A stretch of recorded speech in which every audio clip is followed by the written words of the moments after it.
The world knows Charles Dickens as a great writer, a voice of compassion and a defender of the oppressed. He wrote about poverty, cruelty, and injustice as if he himself stood on the side of the weak. But in his own home, he was the tyrant. Catherine Hogarth married him in 1836 at the age of 21. Over 16 years of marriage, she endured 10 pregnancies, 10 childbirths, endless recoveries, and at the same time ran the household, raised the children, and supported a husband whose fame was rapidly growing. 3 of their children died in early childhood. She buried them and returned to life because others were waiting.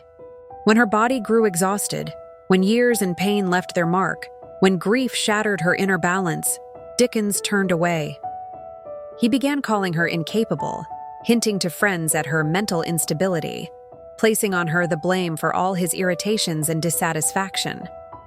At 45, he fell in love with 18-year-old actress Ellen Ternan. Divorce in Victorian England meant scandal, so he chose another path, to erase his wife from his life. In 1858, after 22 years of marriage, he forced Catherine out of the house. He even had the door between their bedrooms bricked up, a wall of stone mirroring the one that had long stood in his heart.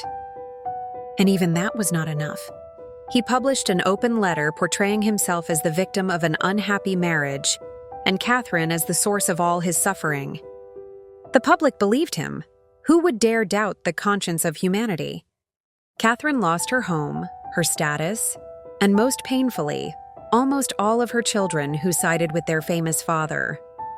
Even her own sister remained with Dickens, helping him raise the children, betrayal upon betrayal. She lived the rest of her life quietly and with dignity, in obscurity. But she preserved one thing, the love letters Dickens had written to her in their youth, when he was poor, and she was his entire world.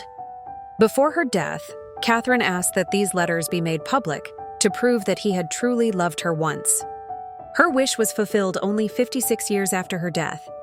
By then, the world already adored the genius. His shadow remained silent. And this is what matters to remember. Catherine Dickens was not lazy. She was utterly exhausted. She was not jealous. She was wounded by betrayal and loss. She was not foolish. She was a woman trapped in a system where a man had everything and a woman had no voice at all. Dickens wrote brilliantly about injustice, but he was blind to the one he committed himself. Catherine Dickens was not the problem. She was the one who survived. She lost almost everything and still walked away with dignity.